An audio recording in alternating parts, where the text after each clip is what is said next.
Energi dibutuhkan diantaranya untuk menggerakkan mobil, memanaskan dan mendinginkan ruangan, hingga menjalankan komputer. Matahari merupakan sumber energi.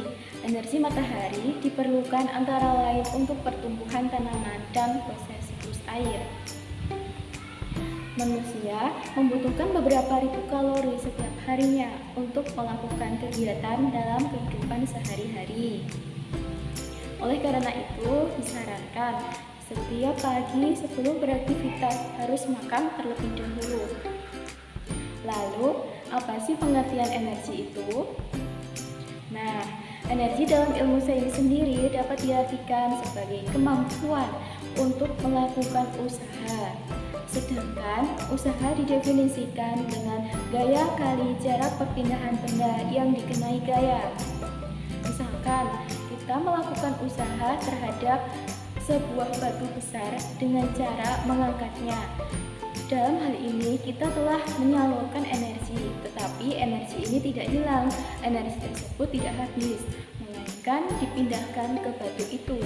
Batu tersebut sekarang memiliki energi dan bisa melakukan usaha. Satuan internasional untuk energi adalah Joule. Satuan Joule merupakan satuan yang diturunkan dari satuan gaya dan satuan jarak dalam sistem MKS, yaitu Newton dan meter. Dalam fisika ada beberapa satuan, antara lain yang dapat dikonversikan ke dalam satuan Joule. Satuan-satuan tersebut antara lain yaitu Watts, kalori, kilokalori, elektrovolt, mega elektrovolt, dan kilovolt. Lalu, apa sih pengertian energi menurut beberapa tokoh? Nah, yang pertama, pengertian energi menurut Arif Al-Fatah dan Moji Lestari, yaitu energi adalah sesuatu yang dibutuhkan oleh benda agar benda dapat melakukan usaha, dan dalam kenyataannya setiap dilakukan usaha selalu ada perpindahan, sehingga usaha juga didefinisikan sebagai kemampuan untuk menyebabkan perubahan. Yang kedua, pengertian energi menurut Campbell, Rees, dan Michel. Energi adalah kemampuan untuk mengatur ulang suatu kumpulan materi, atau dengan kata lain, energi adalah kapasitas atau kemampuan untuk melaksanakan kerja. Yang ketiga, energi menurut Aib Sarifuddin. Energi adalah kemampuan untuk melakukan usaha. Selanjutnya kita akan membahas mengenai konsep energi. Dalam kehidupan sehari-hari, tentunya kita pasti dalam melakukan aktivitas memerlukan energi.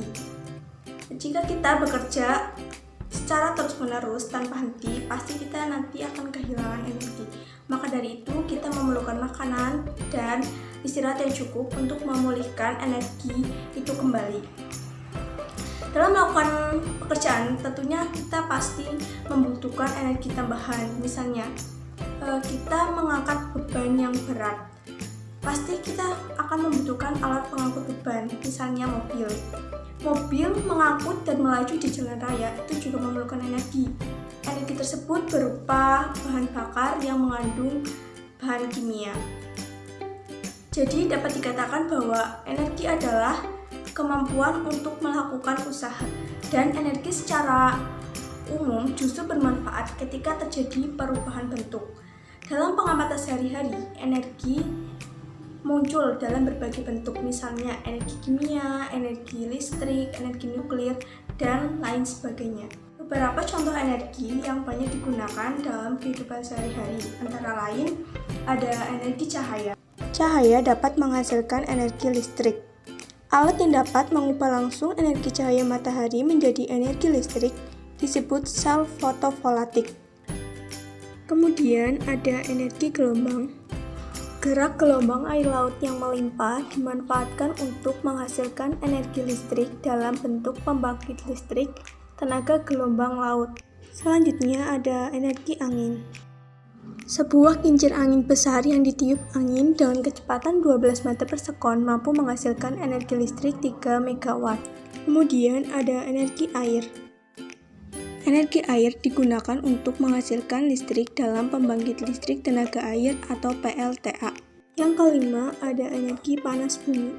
Energi panas bumi digunakan untuk menghasilkan listrik pada pusat listrik tenaga panas bumi atau PLTP.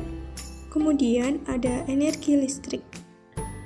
Energi listrik adalah energi yang paling mudah dan paling banyak digunakan dalam kehidupan manusia.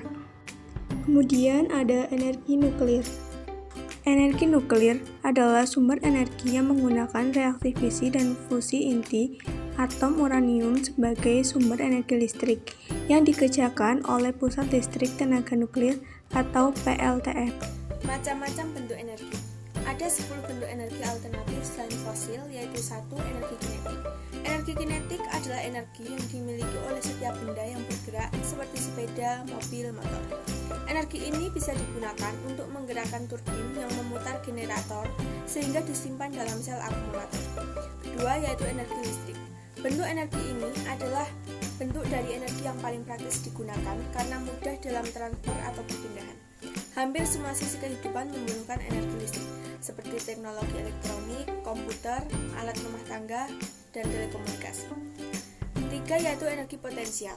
Adalah energi yang tersimpan karena posisi sebuah benda atau energi yang dimiliki karena kedudukan sebuah benda. Contohnya, air yang tersimpan di sebuah bendungan memiliki energi potensial yang sangat besar, sehingga bisa dimanfaatkan untuk memutar turbin yang akan menggerakkan generator untuk transfer energi dari potensial ke bentuk energi listrik. Keempat, yaitu energi cahaya. Matahari sebagai sumber energi dengan panas yang dipancarkan secara radiasi sampai ke bumi adalah sumber energi untuk kehidupan yang dipakai oleh tanaman berklorofil untuk mengubah zat hara tanah menjadi sumber makanan, dan pada akhirnya menjadi sumber makanan pula buat hewan dan manusia. Dengan teknologi cahaya sebagai bentuk energi menjadikannya bisa dimanfaatkan untuk diubah menjadi energi listrik dengan alat yang dinamakan solar cell. Kelima, yaitu energi angin. Angin sebagai sumber energi yang dimanfaatkan untuk memutar turbin yang ditempatkan di daerah-daerah yang hembusan anginnya stabil, sehingga bisa menghasilkan listrik. Keenam, yaitu energi gelombang. Digunakan untuk memutar turbin dalam sebuah pembangkit listrik dan bisa dimanfaatkan dalam bidang pariwisata seperti berselancar. Ketujuh, yaitu energi nuklir. Adalah salah satu energi alternatif penghasil panas dalam sebuah reaktor yang menghasilkan tenaga listrik jutaan volt.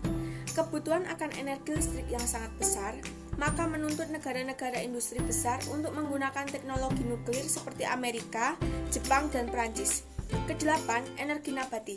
Energi yang berasal dari makhluk hidup atau tanaman, seperti minyak jarak untuk pengganti solar atau minyak sawit sebagai campuran solar. Bahkan sekarang, minyak jelantah dari limbah rumah makan bisa sebagai bahan bakar bus. Kesembilan, yaitu gas metan dari kotoran dan sampah. Gas ini berasal dari kotoran hewan yang difermentasi sehingga menghasilkan gas metan yang berfungsi sama dengan gas LPG sebagai bahan bakar untuk memasak. Ke-10, yaitu tenaga panas bumi. Tenaga panas bumi yang berasal dari aktivitas vulkanologi sekarang dimanfaatkan untuk pembangkit tenaga listrik. Tenaga panas bumi merupakan energi tanpa polusi atau rumah. Di dalam ilmu fisika, hukum kekekalan energi menyatakan bahwa jumlah energi dari sebuah sistem tertutup itu tidak berubah, ia akan tetap sama. Energi tersebut tidak dapat diciptakan maupun dimusnahkan oleh manusia, namun ia dapat berubah dari satu bentuk energi ke bentuk energi yang lainnya. Penemu dari hukum kekekalan energi ini sendiri adalah James Prescott Joule, yaitu seorang ilmuwan dari Inggris yang lahir pada tanggal 24 Desember 1818 dan ia meninggal pada tanggal 11 Oktober 1889. Ketika itu, hukum kekekalan energi merupakan hukum pertama dalam termodinamika. Berdasarkan hukum ini, terdapat 3 bentuk energi, yaitu yang pertama, energi kinetik. Energi kinetik merupakan usaha yang dibutuhkan untuk menggerakkan sebuah benda dengan massa tertentu dari keadaan diam hingga mencapai kecepatan tertentu. Jadi, dapat disimpulkan bahwa energi kinetik adalah energi yang dimiliki sebuah benda karena pergerakannya. Kata kinetik itu sendiri berasal dari kata bahasa Yunani, yaitu kinesis, yang artinya gerak.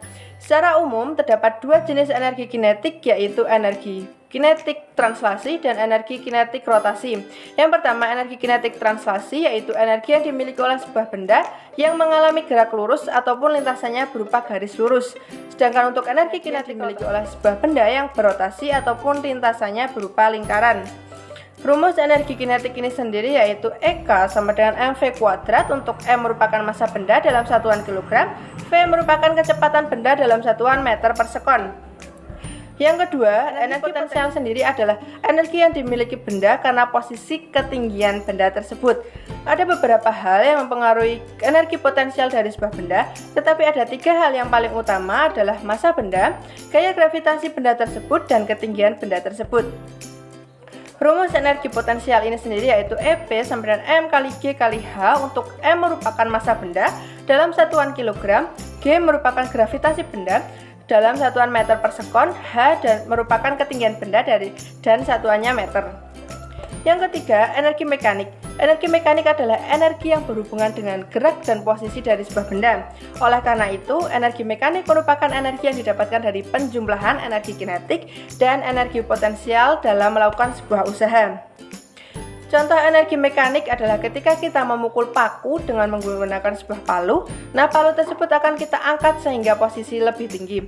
Hal tersebut dinamakan energi potensial, kemudian kita gerakkan ke arah paku dengan kecepatan tertentu, dan termasuk dalam energi kinetik, kemudian saat paku dan palu bersentuhan maka akan terdorong energi mekanik dan tujuan kita tercapai. Rumus energi mekanik itu sendiri yaitu energi mekanik sama dengan energi kinetik plus energi potensial. Oke, manfaat dan fungsi dari kekekalan energi dalam kehidupan sehari-hari yaitu kita dapat mengambil contoh dari selain energi potensial dan energi kinetik pada benda-benda biasa ataupun skala makroskopis, terdapat juga bentuk energi lain. Ada energi listrik, energi panas, energi kimia yang tersimpan dalam makanan dan bahan bakar, energi nuklir, serta setelah muncul teori atom dikatakan bahwa bentuk energi lain tersebut ataupun energi listrik, energi kimia, dan lain-lain merupakan energi kinetik ataupun energi potensial pada tingkat atom ataupun pada skala mikroskopis. Disebut mikro karena atom itu kecil. Contoh lain adalah perubahan energi listrik menjadi energi panas seperti contoh dalam setrika, energi listrik menjadi energi gerak dalam contoh kipas angin, dan lain-lain. Proses perubahan bentuk energi ini sebenarnya disebabkan oleh adanya perubahan energi antara energi potensial dan energi kinetik pada tingkat atom. Pada tingkat makroskopis kita juga bisa menemukan begitu banyak contoh perubahan energi yang ada di kehidupan kita sehari-hari. Demikianlah pembahasan mengenai hukum kekekalan energi. Terima kasih. Semangat pagi sahabat. Kali ini kita akan menyelamatkan bumi. Karena masih gelap, kita nyalakan lampu dulu. Lampu rumah kita menggunakan energi listrik. Apa saja sumber energi yang sering kita pakai di rumah? Yang pertama ada energi listrik. Energi listrik sangat mendominasi di rumah kita seperti pada umumnya. Dimulai dari untuk penerangan, pendingin ruangan, untuk memasak nasi, sampai mengusir serangga. Lalu ada LPG yang sering kita gunakan dalam keperluan sehari-hari, yaitu untuk memasak, dan untuk kendaraan bermotor kita menggunakan BBM seperti bensin atau solar. Ketiganya memiliki persamaan, yaitu bila digunakan secara berlebihan dapat menghasilkan CO2 yang dapat merusak lingkungan. Mengapa sumber energi tersebut menghasilkan CO2? Listrik yang kita gunakan salah satunya berasal dari PLTU yang menggunakan batu bara. Sebagai bahan bakarnya, pembakaran inilah yang mengakibatkan pembentukan CO2 yang berdampak bagi lingkungan. Begitu juga dengan penggunaan LPG yang berlebihan dapat menghasilkan CO2 dalam jumlah besar. Selain itu, banyaknya kendaraan bermotor yang menggunakan bahan bakar minyak menghasilkan polusi udara. Di sisi lain, sumber energi tersebut dapat habis apabila dieksploitasi secara terus-menerus. Maka dari itu kita harus menghemat energi untuk menyelamatkan bumi. Apa yang bisa kita lakukan untuk menghemat energi? Kita mulai dari menggunakan lampu hemat daya, mengurangi pemakaian alat elektronik yang menghasilkan panas dan bersifat mekanis, mengatur penggunaan LPG, dan mengurangi pemakaian BBM seperti bersepeda misalnya. Sudah siap untuk menghemat energi? Ayo tingkatkan kepedulian kita terhadap lingkungan. Dan seperti biasa, terima kasih.